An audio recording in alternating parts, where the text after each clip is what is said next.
What is this tool I found in a box of tools from a farm in Queensland, Australia? It is a roughly 15 centimeters long metal object, solid metal, and has a total of 20 holes that all seem to be threaded. I can't find any markings or maker's mark anywhere on it. I've used image searches but could not find anything similar. Any idea what this thing is? It's a 19th century screw plate for hand cutting the threads to make a screw. You would turn down a bit of rod to the correct dimensions on a small lathe, then screw it through the appropriate hole to form the threads. They are still used by clock and watch smiths and gunsmiths who work with antiques. What is this steel wedge found in a field that dates to the early 1900s? Around 6 inches, dented on the fat end, tapering to a point. Maybe it has a mounting point that broke, so this may not be the complete item. A number 6 and DDT marking with an elongated octagonal design around it. And on the back center is a line. Any ideas? It's an aluminum felling wedge from the 1930s to the 50s. The ear with the hole was for a loop of cord or rope. And for sure the DDT is the brand. The rib on the bottom helps it drive straight. I have a bunch of this in my barn, but anyone I know uses plastic now. It doesn't jack up your chain so bad if you clip it. What is this pole thing made of bamboo with iron fittings? The wings unfold flat. The point on the end is rounded and about 2 feet 6 inches long. The letters on the hinges refer to a type of self-published French or Belgian patent. It's too short to be a cane, and I don't think it's a ski pole. This was discovered in my late grandfather's cane collection, and there was only one in the collection. He was a bit eccentric and loved to collect interesting objects. He was British living in the US. Any idea what this is made for? It's a Victorian bamboo shooting stick with a folding seat mechanism. The handle at the top is bifurcated and folds out to form a simple seat, and bamboo is surprisingly strong. The plate foot extends to a metal point that digs into the earth for support and steadiness. These were originally used for shooting expeditions.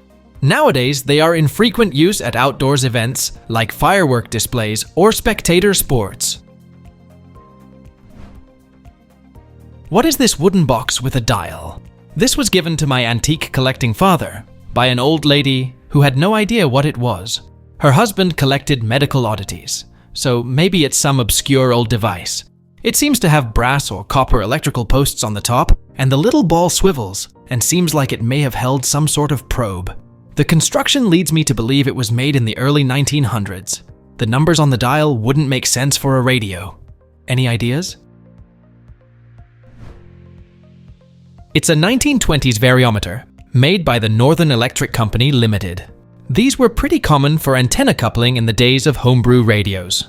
A variometer adjusts the total inductance of the coils as the shaft is rotated, usually by varying the mutual coupling between two coils so that they either add or subtract the total inductance. What is this metal item similar to an antique jeweler hammer but without a blunt head? My friend found it at a garage sale. I tried Google Lens to no avail. I'd be really interested to know what this is or what it's used for. It's a Tuareg rock sugar hammer from the early 1900s, used by the Tuareg tribe, nomads of the Sahara, to break and divide blocks of salt or sugar. Each winter, Tuareg caravans would cross Niger's Tenere Desert to fetch salt from the Bilma Oasis and barter millet for dates. Salt is an indispensable product, and scarce local deposits combined with heavy consumption ensure profitable markets. For protection, caravans assembled and traveled en masse. They were accompanied by a representative of the Agadez Sultanate, who negotiated safe passage and determined salt prices. Frequently, over 20,000 camels took part. What is this old hand tool with a curved metal blade I got from an antique store? About 18 inches long, with 14-inch or so handle. I think it might be a froe for splitting wood, but honestly, I don't know.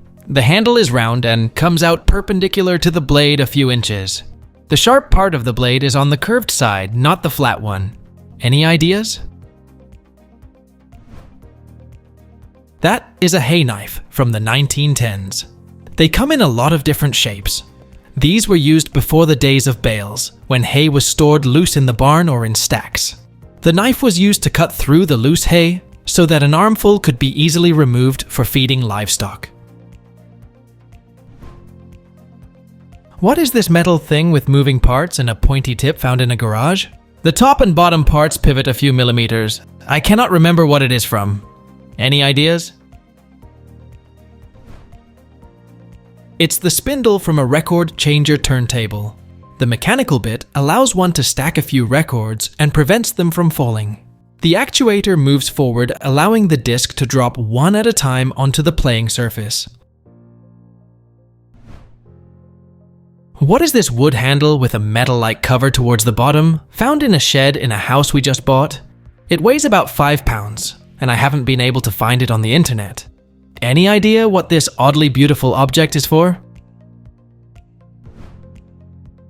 It's called a dibble, also known as a dibber or dibbler, and used for making holes in the ground so that seeds, seedlings, or small bulbs can be planted. It usually has a line each inch for measuring the depth of the hole being made. What's this thing on the main floor of my 100-year-old house? It's metal, it doesn't appear to be a vent, and about 15 by 15 inches. To add to the mystery, this is the only one in my house. I don't think it's a vent because no air, hot or cold, moves through it. It goes to the basement, but there's nothing but support beams under it. I refuse to believe this is just decorative, but can't seem to think of a purpose. Does anyone have a clue what this could be? If the house only has one and there are floor joists under it, it wasn't ducted. It's a return air for a gravity feed furnace. Before houses had lots of electricity and wiring, furnaces didn't have fans or forced air. The hot air rose up through huge ductwork inside the walls, and the cold air fell down to the basement. FYI, I used to install furnaces. What are these wooden items about 3 feet long, found while cleaning out an old house in Ohio? It seems like something fits between the tines since they are beveled slightly. One thought was a training aid for martial arts. Maybe something to do with sewing and weaving, or maybe rug beaters. Any ideas? Please tell us down in the comments. Thanks for watching. Let's make life fun.